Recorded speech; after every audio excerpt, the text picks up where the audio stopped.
चलिए जानते हैं आज की देश और दुनिया की सिलेक्टेड काम की और बड़ी खबरों को सिर्फ 10 मिनट में। लेकिन अभी तक आपने इस वीडियो को लाइक नहीं किया है तो भी लाइक कर दीजिए और चैनल को भी सब्सक्राइब कीजिए। तो चलिए बढ़ते हैं दोस्तों अपनी अगली खबर की ओर। मोदी सरकार लोकसभा चुनाव से पहले चल सकती है बड़ा मास्टर स्ट्रोक, CAA 1 मार्च से लागू करने की तैयारी।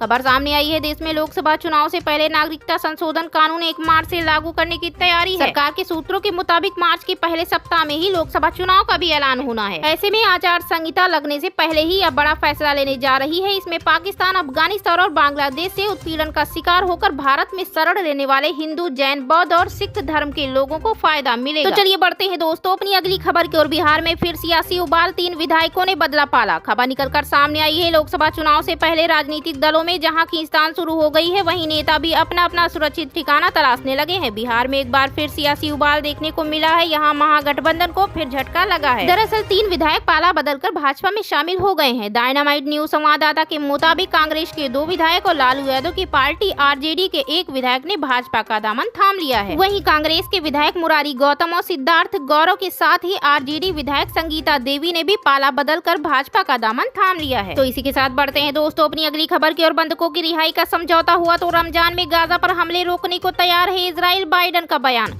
खबर सामने आई है, अमेरिका के राष्ट्रपति जो बाइडन ने कहा कि यदि हमास द्वारा बंधक बनाकर रखे हुए गए लोगों को रिहाई को लेकर कोई समझौता हो जाता है तो इजराइल रमजान के दौरान गाजा में आतंकवादियों के खिलाफ हमले रोकने को तैयार है। अमेरिका, मिस्र और कतर के वार्ताकार एक समझौता कराने की कोशिश कर रहे हैं, जिसके तहत फलस्तीनी कैदियों की रिहाई और युद्ध में 6 सप्ताह के विराम के बदले में हमास कुछ बंधकों को रिहा करेगा। हालांकि बाइडन की टिप्पणियों पर तत्काल इजरायली प्रतिक्रिया नहीं आई है। दरअसल हमास के एक अधिकारी ने इस दिशा में किसी भी प्रगति की भावना को नजरअंदाज करते हुए कहा कि समूह अपनी मांगों को लेकर नरम रुख नहीं अपनाएगा। वहीं बाइडन ने सोमवार को कहा कि उन्हें उम्मीद है कि संघर्ष विराम समझौता अगले सप्ताह तक प्रभावी हो सकता है। तो इसी बीच बढ़ते हैं दोस्तों अपनी अगली खबर की ओर। पश्चिम बंगाल के हावड़ा में कई सनातन मंदिरों में तोड़फोड़, केंद्र ने मांगी ममता सरकार से हिंसा की रिपोर्ट, वीडियो वायरल। खबर सामने आई है, पश्चिम बंगाल के हावड़ा में कई मंदिरों में कथित तोड़फोड़ की खबरें सोशल मीडिया पर प्रसारित हो रही है। रविवार रात हावड़ा के बांकरा इलाके में दंगाइयों ने कथित तौर पर 5 मंदिरों में तोड़फोड़ की है। हालांकि Asia net news Hindi social media पर मंदिर में तोड़फोड़ के वीडियो की प्रामाणिकता की जिम्मेदारी नहीं लेता है। बताया जा रहा है कि हावड़ा इलाके में मंदिरों में तोड़फोड़ के बाद विरोध प्रदर्शन शुरू हो गया है। तो चलिए बढ़ते हैं दोस्तों अपनी अगली खबर की ओर। उत्तराखंड में यूसीसी से ट्राइबल क्यों निकाल दिया गया, ओवैसी ने उठाए सवाल। खबर सामने आई है, TV9 नेटवर्क के सत्ता सम्मेलन में पहुंचे ऑल इंडिया मजलिस-ए-इत्तेहादुल मुस्लिमीन के अध्यक्ष असदुद्दीन ओवैसी ने यूनिफॉर्म सिविल कोड यानी यूसीसी पर बोलते हुए कहा, सरकार हिंदू मैरिज एक्ट हम लोगों पर थोप रही है। उत्तराखंड एक्ट पर बोलते हुए ओवैसी ने कहा, अपनी नैतिकता हम लोगों पर क्यों थोपेंगे। उन्होंने कहा, उत्तराखंड में ट्राइबल क्यों निकाल दिया, इस पर किस तरह का अपवाद। असदुद्दीन ओवैसी ने कहा, CAA मजहब की बुनियाद पर बनाया गया। असम में सुप्रीम कोर्ट की निगरानी में NRC हुआ तो CM हेमंत ने उसे स्वीकार नहीं कर रहे। उन्होंने कहा, मुझे इसका कोई विरोध नहीं कि पाकिस्तान, अफगानिस्तान, बर्मा से हिंदू भाई यहाँ आ जाएं। ये कानून क्या कर रही है कि दिसंबर 2014 के बाद से किसी को नहीं आने देंगे। उन्होंने कहा, पहले भी लॉन्ग टर्म वीजा का अधिकार था। CAA को NPR और NRC से जोड़कर देखिए तो दिक्कत पता चलती है। NRC होगा तो कहा जाएगा कि अपने दादा का आधार कार्ड लाओ, आप रिलीजन शब्द निकाल दीजिए और NRC करिए, हमें किसी तरह की कोई दिक्कत नहीं है। तो इसी बीच बढ़ते हैं दोस्तों अपनी अगली खबर की ओर। लिंक्डइन की तरह काम करेगा X, मिलेंगी 10 लाख नौकरियां।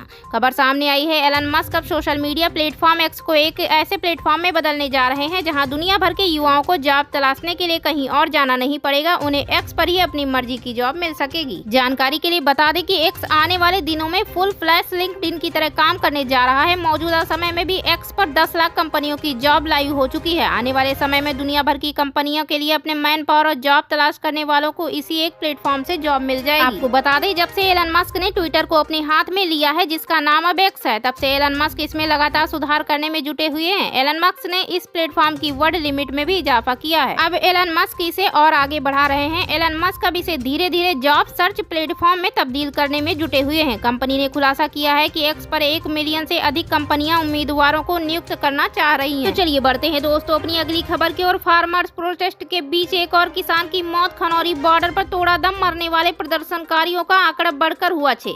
खबर निकलकर सामने आई है, किसान आंदोलन के बीच एक और प्रदर्शनकारी की मौत हुई है। सोमवार देर रात खनौरी बॉर्डर पर 62 साल के बुजुर्ग किसान की जान चली गई। मृतक की पहचान कर्नैल सिंह के रूप में हुई, जो पंजाब में पटियाला के अरनो गांव के रहने वाले थे। दरअसल कर्नैल सिंह की मौत समेत किसान आंदोलन में 5 और किसानों की जान जा चुकी है। पंजाब में बठिंडा के शुभकरण सिंह को भी कथित पुलिस कार्रवाई के दौरान गंभीर चोट लगी थी, जिसके बाद उनकी मौत हो गई। वहीं प्रदर्शन आंदोलन के दौरान भटिंडा के बुजुर्ग आंदोलनकारी किसान दर्शन सिंह, पटियाला के मंजीत सिंह और गुरदासपुर के ज्ञान सिंह की भी हार्ट अटैक से मौत हो चुकी है। फिरोजपुर के गुरजंट सिंह की भी इस दौरान सड़क दुर्घटना में मौत हो गई। तो चलिए बढ़ते हैं दोस्तों अपनी अगली खबर की ओर। गाजा में जो चल रहा वो चिंताजनक, यूएन में इजराइल हमास युद्ध पर खुलकर बोले जयशंकर।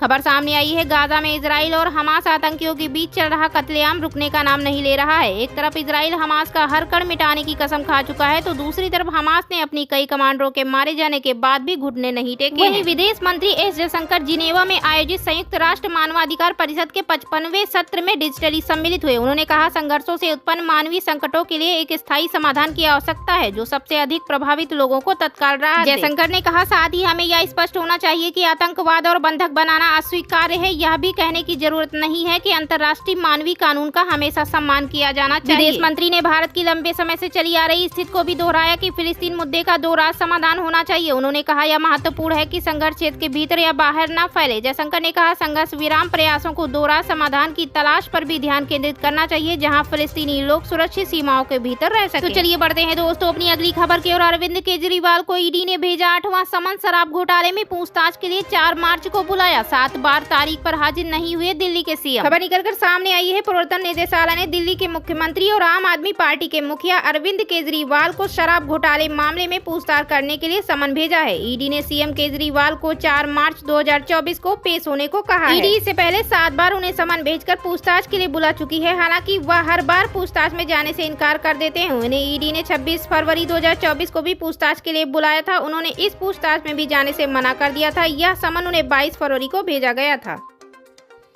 तो चलिए बढ़ते हैं दोस्तों अपनी अगली खबर की ओर। मोदी सरकार लोकसभा चुनाव से पहले चल सकती है बड़ा मास्टर स्ट्रोक, सीएए 1 मार्च से लागू करने की तैयारी। खबर सामने आई है, देश में लोकसभा चुनाव से पहले नागरिकता संशोधन कानून 1 मार्च से लागू करने की तैयारी है। सरकार के सूत्रों के मुताबिक मार्च के पहले सप्ताह में ही लोकसभा चुनाव का भी ऐलान होना है। ऐसे में आचार संहिता लगने से पहले ही अब बड़ा फैसला लेने जा रही है। इसमें पाकिस्तान, अफगानिस्तान और बांग्लादेश से उत्पीड़न का शिकार होकर भारत में शरण लेने वाले हिंदू, जैन, बौद्ध और सिख धर्म के लोगों को फायदा मिलेगा। तो चलिए बढ़ते हैं दोस्तों अपनी अगली खबर की ओर। बिहार में फिर सियासी उबाल, 3 विधायकों ने बदला पाला। खबर निकलकर सामने आई है, लोकसभा चुनाव से पहले राजनीतिक दलों में जहां खींचतान शुरू हो गई है, वहीं नेता भी अपना अपना सुरक्षित ठिकाना तलाशने लगे हैं। बिहार में एक बार फिर सियासी उबाल देखने को मिला है। यहाँ महागठबंधन को फिर झटका लगा है। दरअसल 3 विधायक पाला बदलकर भाजपा में शामिल हो गए हैं। डायनामाइट न्यूज संवाददाता के मुताबिक कांग्रेस के 2 विधायक और लालू यादव की पार्टी आरजेडी के 1 विधायक ने भाजपा का दामन थाम लिया है। वहीं कांग्रेस के विधायक मुरारी गौतम और सिद्धार्थ गौरव के साथ ही आरजेडी विधायक संगीता देवी ने भी पाला बदलकर भाजपा का दामन थाम लिया है। तो इसी के साथ बढ़ते हैं दोस्तों अपनी अगली खबर की ओर। बंधकों की रिहाई का समझौता हुआ तो रमजान में गाजा पर हमले रोकने को तैयार है इजराइल, बाइडन का बयान। खबर सामने आई है, अमेरिका के राष्ट्रपति जो बाइडन ने कहा कि यदि हमास द्वारा बंधक बनाकर रखे हुए गए लोगों को रिहाई को लेकर कोई समझौता हो जाता है तो इजराइल रमजान के दौरान गाजा में आतंकवादियों के खिलाफ हमले रोकने को तैयार है। अमेरिका, मिस्र और कतर के वार्ताकार एक समझौता कराने की कोशिश कर रहे हैं, जिसके तहत फलस्तीनी कैदियों की रिहाई और युद्ध में 6 सप्ताह के विराम के बदले में हमास कुछ बंधकों को रिहा करेगा। हालांकि बाइडन की टिप्पणियों पर तत्काल इजरायली प्रतिक्रिया नहीं आई है। दरअसल हमास के एक अधिकारी ने इस दिशा में किसी भी प्रगति की भावना को नजरअंदाज करते हुए कहा कि समूह अपनी मांगों को लेकर नरम रुख नहीं अपनाएगा। वहीं बाइडन ने सोमवार को कहा कि उन्हें उम्मीद है कि संघर्ष विराम समझौता अगले सप्ताह तक प्रभावी हो सकता है। तो इसी बीच बढ़ते हैं दोस्तों अपनी अगली खबर की ओर। पश्चिम बंगाल के हावड़ा में कई सनातन मंदिरों में तोड़फोड़, केंद्र ने मांगी ममता सरकार से हिंसा की रिपोर्ट, वीडियो वायरल।